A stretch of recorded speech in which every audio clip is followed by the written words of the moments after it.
నమస్కారం, welcome to Suman TV. నేను గీతాంజలి. 2025వ సంవత్సరం వచ్చేసింది. మరి ద్వాదశ రాశుల్లో జన్మించిన వారి జాతక ఫలితాలు ఏ విధంగా ఉండబోతున్నాయి? మెరుగైన ఫలితాల కొరకు ఎటువంటి పరిహారాలు వారు చేసుకోవాలి? మంచిగా ఉన్న రాశులు ఏవి, అంటే మంచి ఫలితాలను ఇచ్చేటువంటి రాశులు ఏ ఉన్నాయి, అలాగే చెడు ఫలితాలు ఏ రాశుల వారు అందుకోబోతున్నారు, ఈ వివరాలన్నీ ఇవాళ వీడియోలో నేను మీకు వివరిస్తాను. వివరించేందుకు ప్రస్తుతం మనతో పాటు ఉన్నారు ప్రముఖ జ్యోతిషులు బ్రహ్మశ్రీ నందిబట్ల శ్రీహరి శర్మ గురువు గారు. వారితో మాట్లాడదాం. గురుగారు నమస్కారం అండి. వాగర్థ వివ సంపృక్తౌ వాగర్థ ప్రతిపత్తయే జగతః పితరౌ వందే పార్వతీ పరమేశ్వరౌ. సదాశివ సమారంభాం శంకరాచార్య మధ్యమాం అస్మదాచార్య పర్యంతం వందే గురు పరంపరాం. ఆదిత్యాయ చ సోమాయ మంగళాయ బుధాయ చ గురు శుక్ర శనిభ్యశ్చ రాహవే కేతవే నమః. శృంగేరి జగద్గురు పీఠాధిపతులకి, కంచి పీఠాధిపతులకి నమస్కారములు తెలియచేసుకుంటూ కార్యక్రమాన్ని ప్రారంభిద్దాం. వీక్షించేటువంటి సుమన్ టీవీ ప్రేక్షకులకి గమనిక, ఇప్పుడు మనం చెప్పుకోబోయేటువంటి రాశి ఫలాలు ఏవైతే ఉన్నాయో అవన్నీ కూడా ఆంగ్ల నూతన సంవత్సర గమనాన్ని దృష్టిలో పెట్టుకొని జనవరి 1వ తారీఖు నుంచి డిసెంబర్ 31వ తారీఖు వరకు మాత్రమే ఉన్నటువంటి గ్రహాల స్థితిగతులను బట్టి వివిధ రాశుల వారికి ఏ విధంగా ఉండబోతుందో తెలుసుకుందాం. మనకు సాంప్రదాయానుసారంగా వచ్చేటువంటి ఉగాది నుంచి ప్రారంభమయ్యే రాశి ఫలితాలని, అనగా వచ్చే విశ్వావసునామ సంవత్సరానికి సంబంధించి ఉగాది ప్రారంభమయ్యడానికి అంటే ముందుగా మళ్ళీ ఆ యొక్క ఉగాది సందర్భంగా మళ్ళీ వివిధ రాశుల వారికి సంబంధించి రాశుల ఫలితాలు ఇవ్వడానికి ప్రయత్నం చేస్తాను. కాబట్టి ఇటువంటి దాంట్లో ప్రపంచమంతా అంగీకరిస్తున్నటువంటిది 2025 నూతన సంవత్సరం. అదేవిధంగా మనము కూడా ఆంగ్ల నూతన సంవత్సరం అనేటువంటి భావనతో ఈ యొక్క కార్యక్రమం చేస్తున్నాం. అదే ఉగాది నాడైతే మార్చి 29వ తారీఖు నుంచి మళ్ళీ 2026-28 వరకు ఉండేటువంటి గమనం వరకు ఉండేది చెప్పేటువంటిది. అవి మనం మరియు వీడియోలో తెలియజేసుకుందాం. అదే అడగబోతున్నాను గురుగారు. అంటే సాధారణంగా ఒకటే ప్రశ్న అడుగుతారు, ఉగాది కదా అసలు చెప్పాలి జాతక ఫలితాలు అనేవి, ఈ లోపు ఏంటి అంటే ఒక సాంప్రదాయంగా అది కొనసాగిపోతుంది. అంటే మనకేమని చెప్పబడింది అంటే, ధర్మం ఏం చెప్పబడింది శాస్త్రంలో అంటేనమ్మా, ప్రపంచమంతా ఏది ఒక విషయం గురించి ఒక తాటి మీద ఉంటుందో అది ధర్మమే కూర్చుంటుంది, శాస్త్రమే కూర్చుంటుందమ్మా. ఇక మరి ద్వాదశ రాశులు వారి జాతక ఫలితాలు తెలుసుకుందాం. ముందుగా గ్రహస్థితులు ఏ విధంగా ఉన్నాయో తెలియచేస్తారా? జనవరి 1, 2025 నుంచి. ఇక గ్రహస్థితిలో గనక గమనించుకున్నట్లయితే ముఖ్యంగా గురువు 9th మే వరకు కూడాను ఈ వృషభ రాశిలో సంచారం చేస్తున్నాడు. 9th మే నుంచి మిథున రాశిలోకి సంచారం, 9th మే నుంచి సెప్టెంబర్ 27వ తారీఖు వరకు. ఇక సెప్టెంబర్ 28 నుంచి నవంబర్ 11వ తారీఖు వరకు కర్కాటక రాశిలో. ఇక నవంబర్ 12వ తారీఖు నుంచి డిసెంబర్ 28 వరకు కర్కాటక రాశిలోనే వక్రీకరించే స్థితి పొంది ఉండడం. ఇక శని భగవాన్ల వారిని కనుక చూసుకున్నట్లయితే 15 ఏప్రిల్ వరకు కుంభరాశిలో సంచారం చేస్తున్నారు. 16 ఏప్రిల్ నుంచి అక్టోబర్ 9వ తారీఖు వరకు మీనరాశిలో సంచారం. ఈ మధ్య కాలంలో జూలై 8వ తారీఖు నుంచి వక్రీకరించి మీనరాశిలోనే సంచారం చేస్తున్నాడు.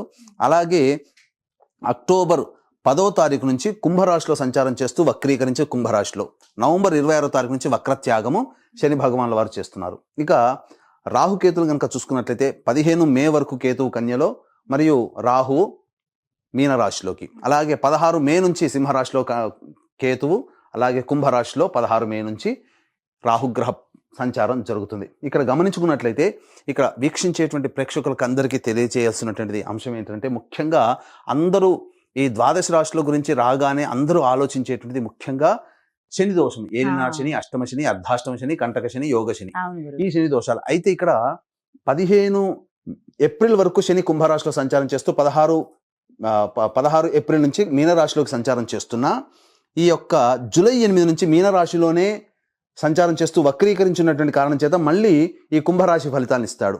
అక్టోబర్ 10న కుంభరాశిలోనే వక్రీకరించి ఉన్నటువంటి స్థితిగతుల చేత ఏమవుతుంది, మళ్ళీ మకర రాశి ఫలితాన్ని శని భగవానులు ఇస్తారు. కాబట్టి అర్థం చేసుకోవాల్సినటువంటి అంశం ఏంటంటే, ఎవరికి కూడాను ఈ సంవత్సరం శని భగవానుడు యోగదాయకంగా పూర్తిగా లేడు.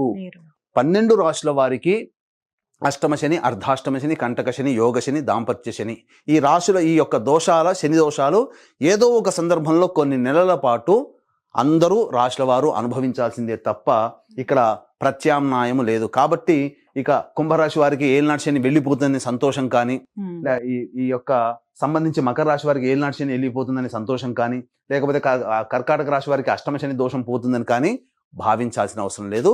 వృశ్చిక రాశి వారికి అర్ధాష్టమ శని దోషం పోతుందని కూడా భావించాల్సిన అవసరం లేదు. ఎందుకంటే శని మళ్ళీ రుజుమార్గంలో వెళ్ళి మళ్ళీ వక్ర మార్గం చేత వక్రగతిన సంచారం చేస్తున్నటువంటి కారణం చేత 12 రాశులు శని ప్రభావానికి గురవుతాయి. కాబట్టి ఈ సంవత్సరం అన్ని రాశుల వారు శని దోష పరిహారములు ఖచ్చితంగా చేసుకోవలసినదే, అందులో సందేహం లేదు. గ్రహస్థితులు తెలియజేశారు గురువుగారు. మరిక ద్వాదశ రాశుల్లో చివరిది మీనరాశి వారి జాతక ఫలితాలు ఏ విధంగా ఉన్నాయో తెలియజేస్తారా? జనవరి 1వ తారీఖు నుంచి డిసెంబర్ 31వ తారీఖు వరకు ఈ యొక్క మీనరాశిలో జన్మించినటువంటి వారికి ఏ విధంగా ఉండబోతుందో వంటి విషయాల గురించి మనం క్లుప్తంగా తెలియజేసుకుందాం. ఇంతకుముందు గ్రహ సంచారం గురించి తెలుసుకుందాం. ఆ గ్రహ సంచారం వల్ల ఎటువంటి సమస్యలు, ఇబ్బందులు ఎదురవుతాయని తెలుసుకుందాం. ముఖ్యంగా గమనించుకున్నట్లయితే ప్రధానంగా ఈ యొక్క 9 మే వరకు గురువు వృషభ రాశిలో సంచారం చేస్తుంటారు. కానీ 30 మార్చి వరకు వక్రీకరించినటువంటి కారణం చేత 2వ స్థాన ఫలితాలు కూడా మీకు అందుబాటులో ఉంటాయి. ఇక గమనించుకున్నట్లయితే 9 మే నుంచి సెప్టెంబర్ 27వ తారీఖు వరకు మిథున రాశిలోకి, అలాగే సెప్టెంబర్ 28 నుంచి నవంబర్ 11 వరకు కర్కాటక రాశిలోకి ప్రవేశం. ఇక ఈ యొక్క ప్రభావం చేత 9 మే నుంచి సెప్టెంబర్ 27 వరకు గురుబలం అనుకూలంగా లేదు. ఎప్పటి నుంచి? 1 ఏప్రిల్ నుంచి సెప్టెంబర్ 27 వరకు, అంటే ఏప్రిల్, మే, జూన్, జూలై, ఆగస్టు, సెప్టెంబర్ 6 నెలలు కంటిన్యూస్గా గురు బలం అనుకూలంగా లేదు. మొదటి 3 నెలలు అద్భుతంగా ఉంది. మళ్ళీ సెప్టెంబర్ 28 నుంచి నవంబర్ 11వ తారీఖు వరకు గురువు అనుకూలంగా ఉన్నాడు. కాబట్టి దగ్గర సెప్టెంబర్ 28, అంటే 2 నెలల పాటు అనుకూలంగా ఉండేటువంటి సమయంగా చెప్పవచ్చు. ఇక నవంబర్ 12 నుంచి మళ్ళీ డిసెంబర్ వరకు కూడా అనుకూలంగా లేదు. కాబట్టి తర్వాత 6 నెలలు వరకు, ఇంకా 7 నెలలు గురువు అనుకూలంగా లేడు, 5 నెలలు గురువు సామాన్యంగా యోగించబోతున్నాడు. ఇది గురుగ్రహ ప్రభావంలో జరిగేటువంటిది. కావున ఏం జరుగుతుంది? మీకు ప్రధానంగా ధనపరమైనటువంటి సమస్యలు ఏవైతే ఉంటాయో అవన్నీ కూడా మీరు మార్చి 30 లోపలనే మీరు పొందగలుగుతారు. సమస్యలన్నీ తీర్చుకోగలుగుతారు. ధన ప్రవాహం అధికంగా ఉంటుంది. ముఖ్యంగా చెప్పాలంటే ఉద్యోగం కోసం ప్రయత్నం చేసేటువంటి వాళ్ళు ఎవరైతే ఉన్నారో వాళ్ళు గట్టిగా ప్రయత్నం చేయండి. ఈ మార్చి లోపలనే ఉద్యోగం లభించే అవకాశాలు ఉంటాయి. ఇక గమనించుకున్నట్లయితే ప్రధానంగా ఈ యొక్క శనివారు సంపూర్ణముగా ఏలిన నాడి ప్రభావంలో మీనరాశి వారు ఉంటారు. అయితే 1 జనవరి నుంచి ఎప్పటి వరకు? అక్టోబర్ 10 వరకు ఈ యొక్క ఏలినాటి శని ప్రభావం. అక్టోబర్ 10 నుంచి నవంబర్ 26వ తారీఖు వరకు కుంభరాశిలో వక్రీకరించిన కాలం. ఈ కాలం మాత్రం చాలా యోగిస్తుంది. ఇటు అక్టోబర్ లెక్క పెట్టుకోండి, అక్టోబర్ 10 నుంచి నవంబర్ 26. ఇక్కడ సెప్టెంబర్ 28 నుంచి నవంబర్ 11 గురువు అనుకూలంగా ఉంటున్నాడు, శని అనుకూలంగా ఉంటున్నాడు. కాబట్టి ఏది ఏమైనా గురు శని గ్రహ ప్రభావాలు అనుకూలంగా ఉన్నటువంటి కారణం చేత ఈ అక్టోబర్, నవంబర్ 15 లోపల అద్భుతంగా మీరు రాణించగలుగుతారు. ఈ మధ్యలో 1 మార్చి 30 లోపల, మళ్ళీ అక్టోబర్ నుంచి నవంబర్ మధ్యకాలంలో అద్భుతంగా ఉంటుంది. మిగతా సమయంలో గురు శని ప్రభావాలు అనుకూలంగా లేవు. ఇక రాహుకేతులు చూసుకున్నట్లయితే 16 మే వరకు కూడాను జన్మంలో రాహువు, 16 మే నుంచి వ్యయస్థానంలో రాహువు.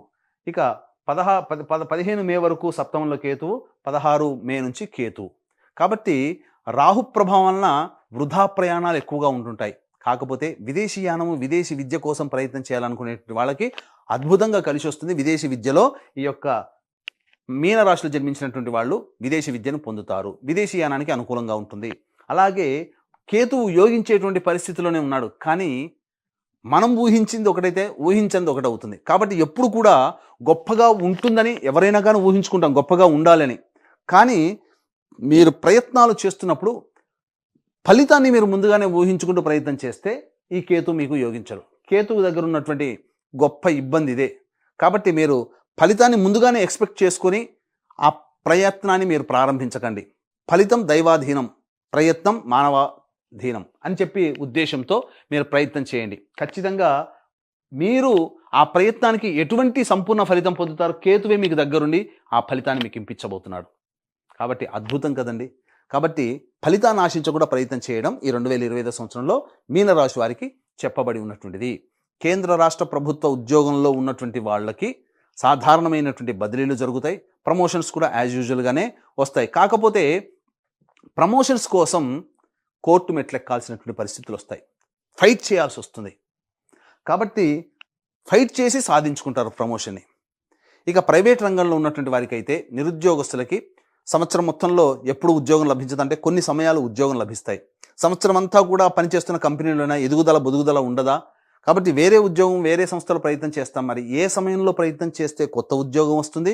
ఉన్న ఉద్యోగం నుంచి వేరే సంస్థలోకి ఏ సమయంలో ప్రయత్నం చేస్తే వెళతామంటే కొన్ని సమయాలు ఉన్నాయి. కాబట్టి ఆ సమయంలో మీరు ప్రయత్నం చేయండి.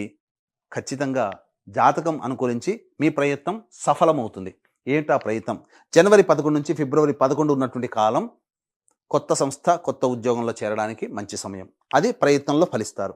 ఇక మళ్ళీ మే 13 నుంచి జూన్ 14 తారీఖు మధ్య కూడా అనుకూలంగా ఉంటుంది. అలాగే ఆగస్టు 16 నుంచి సెప్టెంబర్ 16 ఉన్నటువంటి మధ్యకాలం కూడా అనుకూలంగా ఉంటుంది. ఇక గమనించుకున్నట్లయితే ఈ సంబంధించినటువంటి ఈ చెప్పినటువంటి ఫలితాలన్నీ కూడాను యోగదాయకమే. డిసెంబర్ 15వ తారీఖు నుంచి అనగా డిసెంబర్ మొత్తం వరకు కూడా, డిసెంబర్ 15 నుంచి డిసెంబర్ మొత్తం వరకు కూడా అనుకూలంగా ఉంటుందని చెప్పవచ్చు. ఇక గమనించుకున్నట్లయితే రాజకీయ రంగంలో ఉన్నటువంటి వారికి ప్రజాదరణ తక్కువగా ఉంటుంది. గురుబలం సంపూర్ణంగా లేదు. రాహు శని ఎట్లాగో యోగించట్లేడు. తద్వారా ఏమవుతుంది, కొన్ని విపత్కర పరిస్థితులు అనేటువంటివి ఎదురవుతాయి. సాధారణమైనటువంటి బాగా కష్టపడితే సాధారణమైనటువంటి మెజారిటీతో విజయం పొందుతారు.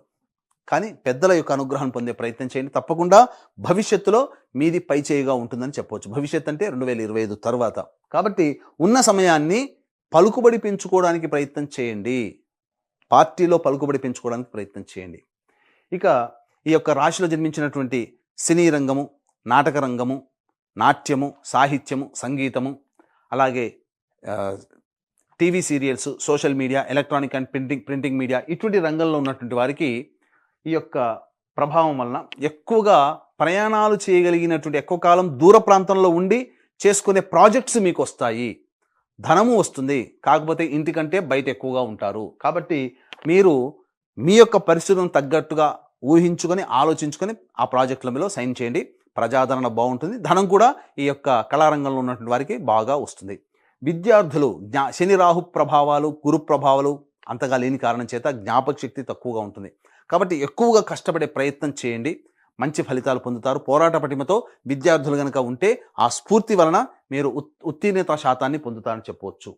ఇక గమనించుకున్నట్లయితే ఈ యొక్క సంబంధించినటువంటి restaurant business, hotel business, FMCG రంగము, సూపర్ మార్కెట్లు, ఎడ్యుకేషనల్ ఇన్స్టిట్యూషన్స్, జ్యువెలరీ రంగము, కర్రీ పాయింట్స్ నడిపేటువంటి వాళ్ళు, తీర్థయాత్రలు, అలాగే పూజా స్టోర్స్ నడిపేటువంటి వాళ్ళు, పండ్ల వ్యాపారస్తులు, కుల వృత్తుల్లో ఉన్నటువంటి వాళ్ళు, వీళ్ళందరూ కూడా ఏప్రిల్ 30వ తారీఖు లోపలనే వ్యాపారము, ఆదాయము చాలా చక్కగా ఉంటుంది. ఏదైతే కొత్తగా ప్రారంభించాలనుకుంటారో మార్చి 30వ తారీఖు లోపల ప్రారంభించేయండి. ఏప్రిల్ 1వ తారీఖు నుంచి అనుకూలంగా లేదు. కాబట్టి ప్రయత్నం చేయండి. ఎందుకనంటే ఈ లోపల మనము ప్రారంభించే సమయం మంచిగా ఉంటే తర్వాత వచ్చేటువంటి ఇబ్బందులన్నీ కూడాను మనం పరిష్కరించుకోగలుగుతాం. ప్రారంభించే సమయమే కష్టంగా ఉంటే మంచి సమయం ఉన్నా ఆ ప్రభావం దాని మీద పడుతుంది. కాబట్టి మార్చి 30 వరకు గురువు అనుకూలంగా ఉన్నాడు. మళ్ళీ ఇంకెప్పుడండి అనుకూలంగా ఉంటాడు అంటే సెప్టెంబర్ 28 నుంచి నవంబర్ 11వ తారీఖు మధ్యకాలం ఈ యొక్క గురువు గారు అనుకూలంగా వస్తున్నారు. కాబట్టి 1 ఏప్రిల్ నుంచి సెప్టెంబర్ 25 ఉన్నటువంటి మధ్యకాలం గడ్డుకాలంగా భావిస్తూ ఆ యొక్క కష్టాలకి తగ్గినటువంటి ప్రతిఫలం సెప్టెంబర్ 25 నుంచి నవంబర్ 11వ తారీఖు మధ్యకాలంలో పొందుతారు. ఇది తెలుసుకోదగినటువంటిది. ఇక ఈ యొక్క రాశిలో జన్మించినటువంటి రియల్ ఎస్టేట్ రంగంలో ఉన్నటువంటి వాళ్ళకి, అలాగే లాయర్ బిజినెస్లో ఉన్నటువంటి వాళ్ళకి, అలాగే కోర్టు సమస్యలతో ఇబ్బంది పడేటువంటి వాళ్ళకి నిరాశ తప్పదు. కాబట్టి ఆదాయం అంతంత మాత్రంగానే ఉంటుంది. కాబట్టి జాగ్రత్తలు పాటించండి. కొద్దో గొప్ప ఆశ పెట్టుకోదలిస్తే సెప్టెంబర్ 28 నుంచి నవంబర్ 11 మధ్యకాలంలో వివాదాలు పరిష్కరించుకోగలుగుతారు. అయితే ఈ యొక్క శని రాహుకేతు యొక్క ప్రభావం మీ యొక్క రాశి మీద ప్రభావం ఉండడం వల్ల దంపతుల మధ్య విభేదాలు, భాగస్వాముల మధ్య విభేదాలు ఉండి కొంత ఎడబాటు వహించాల్సినటువంటి పరిస్థితి వస్తుంది. కాబట్టి అంతదాకా తెచ్చుకోవడం ఎందుకండి? లౌక్యాన్ని ప్రదర్శించండి. శని రాహులు ఎలాగో అనుకూలంగా లేరు. తత్కారణం చేత ఇబ్బందికర పరిస్థితులు ఉంటాయి. కాబట్టి జీవిత భాగస్వామి లేదా వ్యాపార భాగస్వామి నిర్ణయాన్ని ఆమోదం తెలుపుకుంటూ వెళితే సమస్యే ఉండదు. కాబట్టి ఏటికి ఎదురెడ్డి పోరాడడం కంటే వచ్చినటువంటి దొంగను పట్టుకొని ఆ నీటి ప్రవాహాన్ని తగ్గట్టుగా వెళ్ళడమే మేలనేటువంటి విషయాన్ని గమనించుకోవాలి. ఈ యొక్క సూత్రం చాలండి జీవితంలో. ఈ 2025 సంవత్సరంలో వివాహమైన వాళ్ళు, భాగస్వామ్య వ్యాపారం చేస్తున్నటువంటి వాళ్ళు, మీనరాశిలో జన్మించిన వారు జీవితం ఆనందంగా ఉంటుంది. ఇక ఈ సంబంధించినటువంటి సంతానం కోసం ఎదురు చూసేటువంటి వ్యక్తులకి సంతాన ప్రాప్తి అనేటువంటిది స్త్రీ పురుషులకి కలగబోతుంది. ముఖ్యంగా వివాహం కావాల్సినటువంటి అబ్బాయిలకి, అమ్మాయిలకి బాగా కష్టపడితే తప్ప వివాహ ప్రయత్నాల్లో సఫలీకృతం కాలేరు. ఇది గుర్తుంచుకోవాలి. ఇక ఈ సంబంధించినటువంటి ఏసీ సంబంధించినటువంటి వర్క్ చేసేటువంటి వాళ్ళు, అనగా చల్లదనంతో కూడుకున్నటువంటి వ్యాపారాలు, అలాగే ఎడిబుల్ ఆయిల్స్, అలాగే పెట్రోల్ బంక్ సంబంధించినటువంటి వాళ్ళు, ఐరన్ స్టీల్ వ్యాపారస్తులు, అలాగే ఇనుముతో సంబంధం ఉన్నటువంటి ప్రతి వ్యాపారస్తులు, వీళ్ళందరూ కూడా జాగ్రత్తలు పాటించండి. ఏలినాటి శని ప్రభావంలో కొన్ని ఇబ్బందికర పరిస్థితులు అనేటువంటివి ఉంటాయి. అయితే ఎప్పుడు యోగదాయకంగా ఉంటుందంటే అక్టోబర్ 10 నుంచి నవంబర్ 26 మధ్య కాలంలో వీళ్ళు ఊహించినటువంటి ఆదాయాన్ని వీళ్ళు పొందుతారు. కాబట్టి అక్టోబర్ 10 వరకు సమస్యాత్మకమైన జీవితం శని ప్రభావం వలన ఈ చెప్పినటువంటి వృత్తుల్లో ఉన్నటువంటి వాళ్ళకి, వ్యాపారంలో ఉన్నటువంటి వాళ్ళకి కలుగుతుంది. ఇక గమనించుకున్నట్లయితే ఈ యొక్క సంబంధించినటువంటి ఈ ఓవరాల్గా చూసుకున్నట్లయితే ఈ రాశిలో జన్మించినటువంటి స్త్రీలకి ప్రజాదరణ బాగుంటుంది. కుటుంబంలో గౌరవ మర్యాదలు ఉంటాయి. బాధ్యత అన్నీ కూడా నెరవేర్చుకుంటారు. గృహానికి సంబంధించినటువంటి చేయ ప్రయత్నాలు స్త్రీలకి కొంత ఇబ్బందికర పరిస్థితులు అనేవి ఎదురవుతాయి. లోన్లు శాంక్షన్ కాకపోవడం, లేకపోతే ఇతరత్ర ఇబ్బందులు రావడం వల్ల వాళ్ళ కోరిక నెరవేరకపోవడం జరుగుతుంది.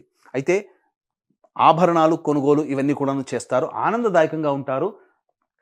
సంతానం వలన సమస్యలు మాత్రం కలుగుతాయి. కాబట్టి జాగ్రత్తలు పాటించండి. ఈ ఓవరాల్గా చూసుకున్నట్లయితే మిశ్రమమైనటువంటి ఫలితాలు ఈ యొక్క మీనరాశి వారు పొందుతారు. గతం కంటే కొంత ఇబ్బందికర పరిస్థితులనే చెప్పవచ్చు. ఈ యొక్క మీనరాశిలో జన్మించినటువంటి స్త్రీ పురుషులకి వివాహం అయితే మీ భార్య లేదా భర్త జాతక ప్రభావం, మీ సంతానం యొక్క ప్రభావం, వివాహం కాకపోతే తల్లిదండ్రులు, తోడబుట్టిన వాళ్ళ యొక్క జాతక ప్రభావం మీ మీద ఉంటుంది. కావున ఈ 2025 సంవత్సరంలో మీ యొక్క సంకల్పం సంపూర్ణంగా నెరవేరాలి, మీ కోరికలన్నీ నెరవేర్చుకోవాలనేటువంటి యొక్క సదుద్దేశంతో, దైవానుగ్రహం లేని కారణం చేత దైవానుగ్రహం అందరికీ అందించాలనేటువంటి యొక్క సదుద్దేశంతో 12 రాశిలో జన్మించినటువంటి వారి కోసమై ప్రతి నెల ఒక్కొక్క పుణ్యక్షేత్రంలో ఈ యొక్క పూజా కార్యక్రమం జాతకరీత్యా కలుగు విద్య, వివాహ, ఉద్యోగ, దాంపత్య, సంతాన, అనారోగ్య, శత్రు బాధ నివారణకి, మరియు 12 రాశుల వారికి శనివారు ప్రభావాన్ని చూపుతున్నారు కాబట్టి ఈ యొక్క శనిదోష నివారణ హోమాలు, గత జన్మ కర్మదోషం వల్లనే ఇబ్బందికర పరిస్థితులు ఇప్పుడు ఉంటాయి కాబట్టి కర్మదోష నివారణ పూజలు, హోమాలు మీకు ప్రతి నెల ఒక్కొక్క పుణ్యక్షేత్రంలో జరపడానికి శ్రీకారం చుట్టబోతున్నాం. జనవరి 13వ తారీఖు రోజున శ్రీకాళహస్తిలో కానీ శ్రీశైలంలో కానీ ఈ యొక్క కార్యక్రమాన్ని చేయించడం జరుగుతుంది. కాబట్టి ఈ యొక్క మహత్తరమైనటువంటి కార్యక్రమంలో మీ కుటుంబ సభ్యుల గోత్రనామాలతో నమోదు చేసుకోదలుచుకునేటువంటి వాళ్ళు కార్యక్రమ తదనంతరం కాంటాక్ట్ చేసి రిజిస్ట్రేషన్ వివరాలు తెలుసుకోవచ్చు.